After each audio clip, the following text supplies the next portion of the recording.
Hello বন্ধুরা, চলে এলাম তোমাদের কাছে আবার একটা ভিডিও নিয়ে। এটা হচ্ছে আমার করিডোরে দেখো, আমি এই গাছটা আমি নতুন লাগিয়েছি। কারণ এখানে যে গাছটা ছিল অনেকটা এরকমই পাতাওয়ালা, কিন্তু একটু অন্য ধরনের ছিল। কিন্তু গাছটা কিছুদিন আগে নষ্ট হয়ে গেছে, তার জন্য আমি এই গাছটা লাগিয়েছি।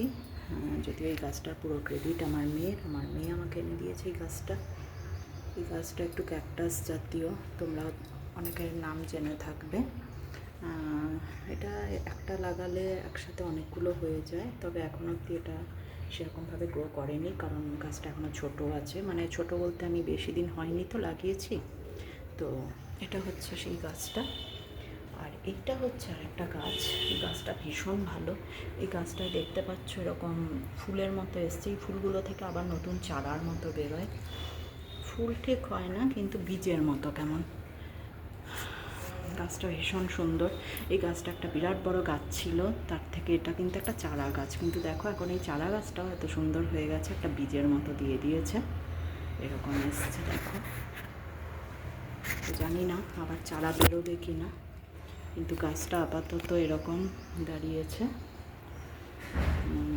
অনেকগুলো ফুলের মতো দেখছো, এগুলো থেকে পুরো বীজের মতো হবে এটা। দেন এই গাছটা দেখো, এটা একটুখানি রোদের প্রয়োজন হয়, তাই বোধহয় গাছটার পাতাগুলো একটুখানি শুকিয়ে গেছে, কারণ যেহেতু এখন গরমকালও চলছে। এটা আমি করিডোরে, এগুলো কিন্তু সব আমি ইনডোর প্ল্যান্ট দেখাচ্ছি। এই যে গাছটা, এটাকে আমার মনে হচ্ছে একটু যত্ন করতে হবে। গাছটা একটু কেমন হয়ে গেছে, যাই হোক। এবার চলে আসো, দেখতেই পাচ্ছ এটা আমার করিডোরের, এটা হচ্ছে আমার এন্ট্রান্স। তারপরে দেখাচ্ছি আরেকটা। এই দেখো, এই গাছটাকেও তোমরা অনেকে চিনে থাকবে। এটাও একটা পাতাবাহার গাছ, করিডোরে খুব সুন্দর লাগে। এই গাছটা বেঁধে রাখতে হয়েছে, এত লম্বা হয়ে গেছে গাছটা, অনেক সময় হেলে দুলে পড়ে।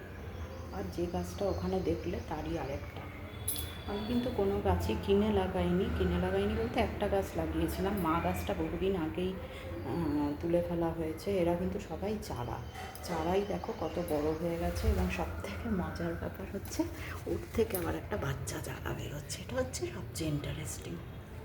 এগুলো দেখতে কিন্তু দারুণ লাগে না, যখন একটা গাছের থেকে আবার চারা বেরোয়। আমার তো ভীষণ ভালো লাগে। তোমরা কমেন্ট করে জানাবে তোমাদের কেমন লাগে। কারণ প্রথম কথা, এটা ইনডোরে রেখেছি।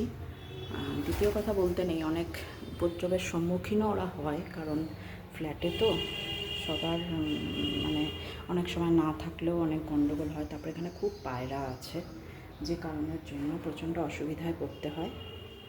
কিন্তু এটা হচ্ছে সেই, যাই হোক, তোমাদের কেমন লাগছে বলবে।